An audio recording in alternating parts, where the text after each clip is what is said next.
Hello student, कैसे हैं आप सब। तो आज हम पढ़ेंगे एमएस एक्सेल के इंट्रोडक्शन के बारे में, इसके बारे में जानते हैं।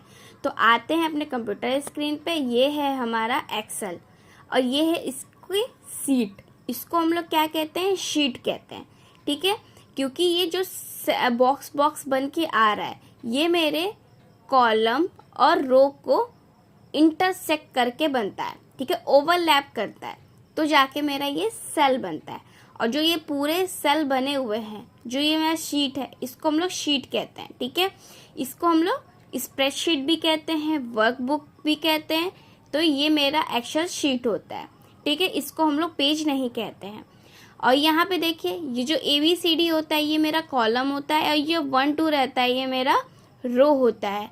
तो वही जब ये मेरा कॉलम और ये रो जब एक दूसरे के ऊपर ओवरलैप करते हैं तो मेरा जाके बनता है एक सेल।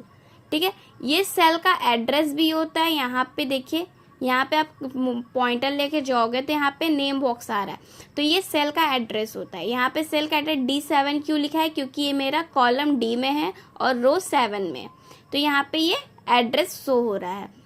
फॉर्मूला बार क्या होता है, यहाँ पे देखिए फॉर्मूला बार लिखा हुआ है। फॉर्मूला बार क्या होता है, ये होता है मेरा बड़े बड़े चीज़ जो एडिशन होते हैं, सब्ट्रैक्शन होता है, डिवाइडर होता है, रिजल्ट वगैरह होता है। बड़े बड़े नंबरों को काउंट करने के लिए हम लोग फॉर्मूला का यूज़ करते हैं। फॉर्मूला का यूज़ करके हम जो 10 मिनट के काम को मिनटों में कर सकते हैं, 1 मिनट 30 सेकेंड में। ठीक है, वो होता है मेरा बस एक्सेल में, तो इसके लिए हम फॉर्मूला का यूज़ करते हैं। ठीक है, ये समझ गए आप। यहाँ देखिए शीट, ये मेरा पूरा शीट होता है। अगर आपको न्यू शीट लेना है तो अगर आपको यहाँ पे शीट लेना होगा तो आप यहाँ पे जाओगे, प्लस वाले आइकन पे क्लिक करोगे तो यहाँ पे आपको एक नया शीट दिखने को मिलेगा। यहाँ पे देखिए शीट 2 आ गया। अगर आपको भी और चाहिए शीट तो यहाँ पे आप जाके शीट 3 ले सकते हो। अगर आप जानते हो कि मेरा बस एक शीट में मेरा काम हो जा रहा है, मुझे ये 2-3 शीट नहीं लेने हैं, तो आप इस पर राइट क्लिक करोगे, यहाँ से जाके डिलीट कर दोगे तो वो शीट आपका डिलीट हो जाएगा। ठीक है, इस सब के भी ऑप्शंस के बारे में हम एक एक करके पढ़ेंगे। अब भी बस ओवरऑल आप समझ लीजिए कि एक्सेल होता क्या है। ठीक है, इसमें भी जूम परसेंटेज होता है, जितना आप जूम कर सकते हो जूम कर सकते हो, और जितना कम कर सकते हो उतना कम कर सकते हो आप। तो नॉर्मल मेरा 100 होता है। अब देखिए, यहाँ पे आपको पता कैसे चलेगा कि मेरा रो कितना है, कॉलम कितना है। तो आप यहाँ पे देखिए, छोटा सा बॉक्स बन के आ रहा है यहाँ पे ट्रायंगल शेप पे, इस पर आप एक बार क्लिक करोगे, यहाँ पे दिखा रहा है 10,48,576 मेरे रो हैं। ठीक है, तो इतने सारे रो होते हैं मेरे एक शीट में। आई होप आपको समझ में आ रहा होगा कि शीट में कितने रो होते हैं। 10,48,576 मेरे रो होते हैं। ठीक है, ये आप समझ गए। अब देखिए, अगर मुझे इसमें कुछ लिखना है, ठीक है, तो हम यहाँ पे इसको लिख रहे हैं, तो देखिए ये मेरे सेल के बाहर भी चला जा रहा है। हम सोच रहे हैं कि बस मेरे वो D वाले सेल में ही रहे, सेल के बाहर ना जाए।